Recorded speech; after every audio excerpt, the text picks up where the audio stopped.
Greetings, ladies and gents, and welcome to this narration of the web series The Nature of Predators.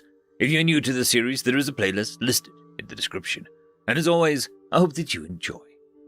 Chapter 46. Memory Transcription. Subject: Governor Tava of the Vendel Republic. Date: Standardized Human Time, October 10th, 2136. Alarms blared from the cockpit, and my fur stood on end. Mayor's head snapped up from its snoozing position. The human needed only a fraction of a second to process the stimuli. The Secretary General jumped into full alert mode, scrambling towards the ship's helm. It was incredible how quickly the Predator brain kicked in to fighting mode. Our transport was accompanied by a 10-ship UN escort, which was armed to the teeth. We planned on skirting the edge of FTL comms range and blasting a long-range transmission towards the Arxol station's coordinates.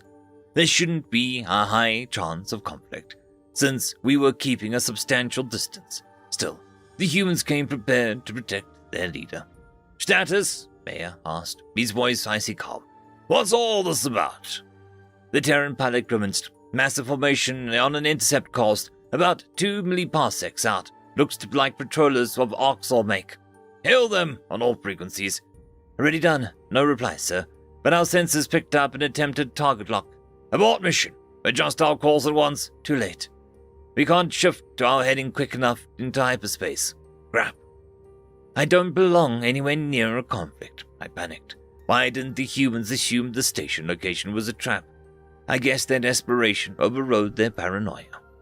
It seems the reptilians weren't as keen on talking as the captives ones posited. The fake promise of an alliance was exactly the sort of deception the Federation claimed was inherent. If the Arxol managed to subdue us, I might have to take drastic measures.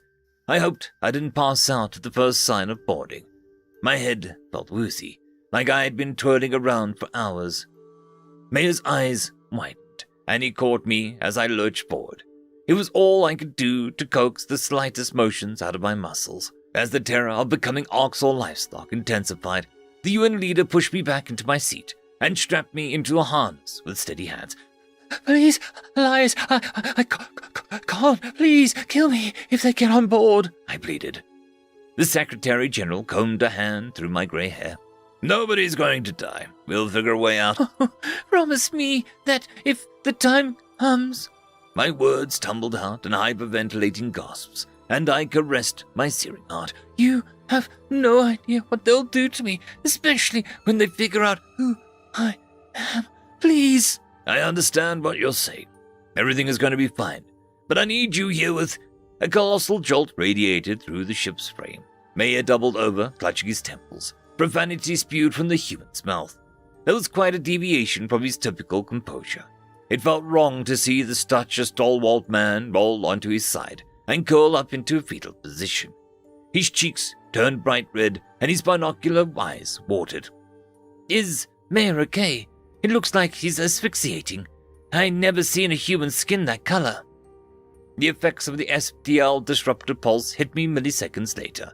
I felt my ears pop like I was in a plummeting elevator, and the discomfort only escalated. I whimpered in pain as I sensed the fluid sloshing in the auditory canals. The positive was, it snapped me out of my fear, but the existing dizziness was compounded. My surroundings were an undulating haze. "Fucking hell!" the Secretary General grunted. "Shields! Shields!" The Terran leader shifted onto his stomach and began to crawl towards the cockpit. He tapped his earlobe, still bothered by the ringing sensation. He then shook his head, as vigorously as rain-drenched Vendel. I didn't think any human had been on the receiving end of a disruptor pulse before. This crew was the first to experience it. Our ship's pilot raised an unsteady arm, the disoriented effects inhibiting his coordination, and he couldn't jab his finger on the right button. There was no concerned chatter from our escorts. Their bearings must be rattled, too. The greys had rendered us defenseless. Silver streaks closed in on us from a diagonal heading. Orange lights encompassed an escort vessel's hull. The Arxol swooped in. The reptiles seemed to be taunting us by drawing so close. More blinding beams accelerated around us, and drilling into the UN craft from flawless angles. This was a beatdown, not a fight. I struggled through my own panting. "Elias, get a firearm! Shoot me, please, I beg of you!" A disgruntled mayor struggled to his hind legs. His hair and attire were more disheveled than I ever recalled. The dignitary was painstaking with his grooming and persona. His reddened skin glistened with water, and dark stains spread under his arms. Human sweat had a way of making them look slimy and feral.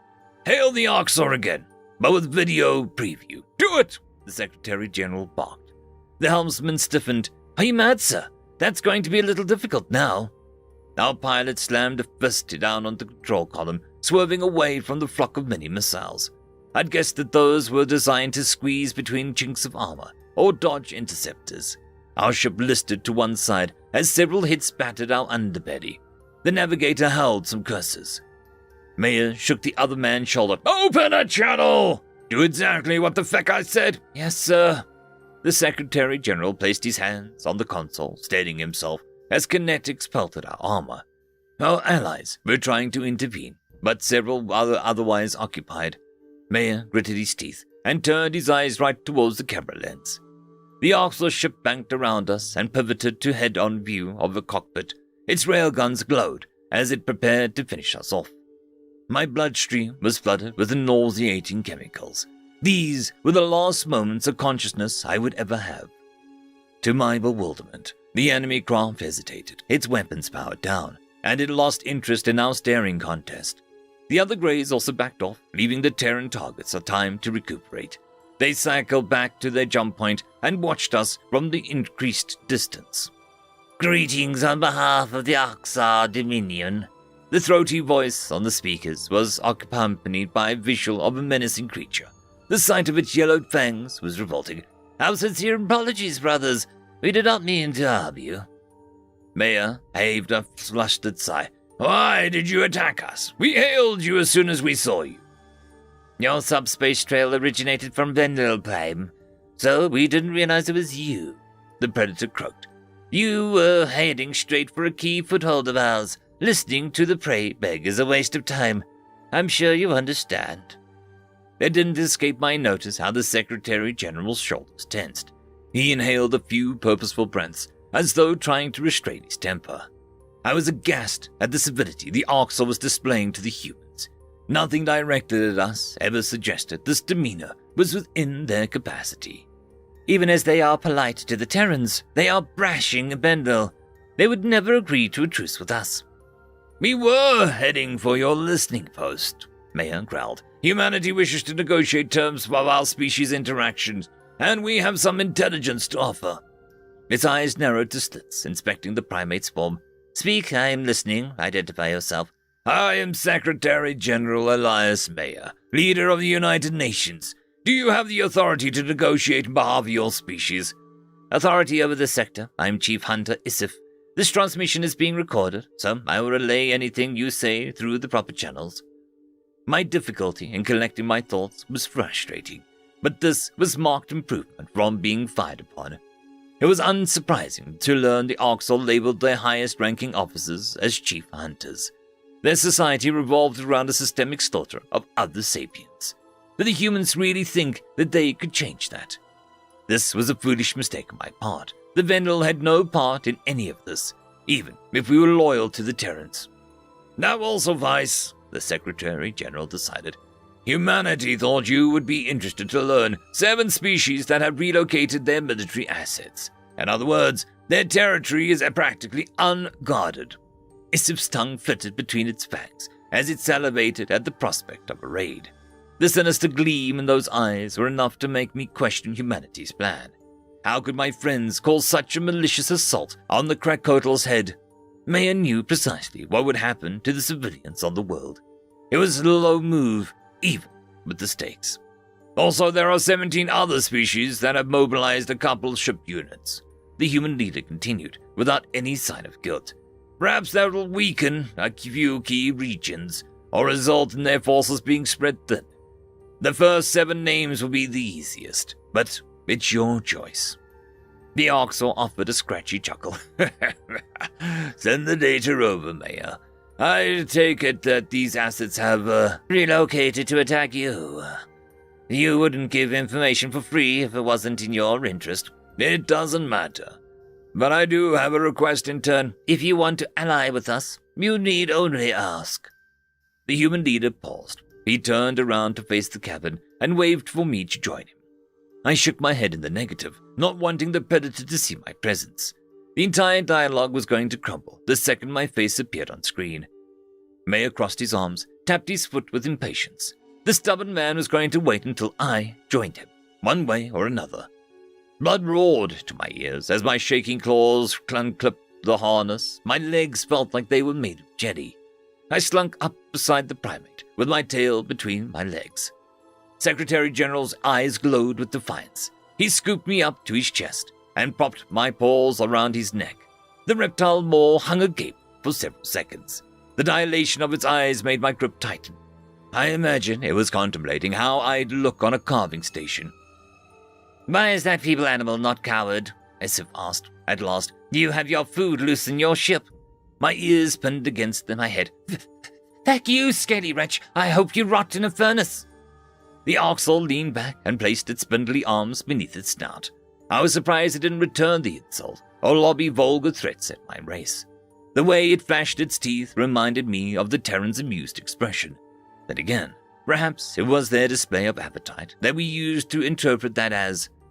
Mayer sighed. "Taba, meet Isif. Isif, meet Taba. Excellent. Now everyone is acquainted." "Its name is irrelevant. It is a lesser. Explain yourself quickly, human." The chief hunter snarled. "Sure, that's easy. If you want positive relations with the UN, cease all hostilities with Vendel Republic." The human bared his teeth in a confident smile. "Also, release every Vendel in your custody. We'll compensate you double with the cattle's weight in fresh meat, so food is not an issue." You have some nerve. Why would we relinquish our right to such a delicacy? Why would this be the entire basis of your terms? "The Vendels are our partners. You recognize sowing division within the Federation, and having sources with access to their information. You also know what a powerful ally we could be. Sparing one species isn't that important in the grand scheme of things." Isif cast a ferocious glare at me, but I managed to meet its gaze. The Arxor could not harm me through the screen. This could be my only chance to confront a monster, and I wanted to know that Vendel were not just inferior creatures. My courage seemed to cement its decision. My growl rumbled in the soulless predator's throat. "We heard you took Arxor captives during our unfortunate clash in Gojid space. Add them to your end and we have an arrangement. Unless you killed them, in that case, there won't be any deals today." "I accept those terms. For the record, we don't kill surrendering prisoners. It's not strategical," Mayer replied. "We're glad to hear that. How do you wish to complete this transaction?" "Bring the captives alive to the abandoned Vendel colony I just sent you. We'll give you the code to the storage satellite. Once you've left the prisoners unharmed, the exchange will be arranged a month from now." "That is acceptable." I blinked in amazement, unable to believe my ears. Had the Arxor hunter agreed to release all of our livestock that easily? My instincts suggested that it had to be a deception. For all of Mayer's poised words, I couldn't fathom the benefit to the enemy. The logistics of reintegrating millions of traumatized Vendel and trying to explain that our greatest allies were warlike predators daunted me too. That was on top of the projected millions of Terran refugees we needed to find a place for. Perhaps the Greys agreed to release the cattle because it realized the burden it would place on our infrastructure. "The humans' judgment will be sound. You can discuss this with their generals later, if they have the time." The Secretary General scoured at the camera. "You try anything on Vendel, we'll blow up the satellite up. Also, we have a rough estimate of how many cattle you have, so don't try cheat us." Isif snorted. "Cheat you? I'm extending my chlorine friendship. But your request will take a considerable effort, and it's inevitable that some mewling Vendel will slip through the cracks." "I understand," Vendel muttered. "Thanks for your triumph, Chief Hunter. I hope our information serves you well." "Yes, the misplaced assets have been passed along. Why do you not just ask for our help stopping their attacks?" "Because I have no guarantee you wouldn't destroy your competitor." "Destroy you? If we wanted that, you would already be dead." Something about the Arxor's tone sent a chill down my spine. That didn't sound like an empty threat. The reptile and ascertain that it could fulfill that goal if desired. A predator's bluster wasn't usually so nonchalant and dismissive. Mayor raised his eyebrows. I beg your pardon? We squeezed Earth's location out of some cattle. The scholarly types learned a lot about your species, your violence. Don't misunderstand. I'm not saying this as to threaten you, but that you should prove we won't attack. I see. The human's complexion reverted to its ashen state, and concern flashed on his pupils. Why are you so interested in befriending us? You're the most exciting thing to happen to the galaxy in a long time. We searched for other true sapiens for centuries. It's a shame the prey found you before us. Secretary General stared at the screen, unable to formulate a response. The excitement at finding a fellow predators clearly wasn't mutual. The last thing the humans needed was another genocidal enemy scoping out Earth. That made it much tougher for the partnership to be a temporary stopgap. Don't look so glum. I'm told the Federation tried to kill humanity in its nest. We are the same. That clingy rodent is more likely to harm you than us, it declared. My eyes narrowed. I have never lifted a claw against humans, Predator. You don't know me. The Oxel curled its lips. Oh, but I do. Dinner. You Federation hypocrites are all the same. Have a safe ride home, humans. I'll see you around. The video call ended, and Maya helped me climb down from his back. The Secretary General looked shaken to his core. The final revelation wormed into his skull and escalated his concerns for his home. I hoped I hadn't aggravated the situation, but the way the reptilian spoke to me was maddening. That conversation hadn't inspired any optimism for Earth's future, at least not in my book. It was dubious whether the Greys would fulfill the stated bargain as well. Whatever the humans desired from that engagement, I hoped they got it. End of story. I would quickly like to thank our Tier 5 patrons and channel members: Casper Arnholtz, Cam Maxwell, it's difficult to pronounce, Lord Arishikal, Dragzoon W.R.E, and Arcadian. Thank you very much.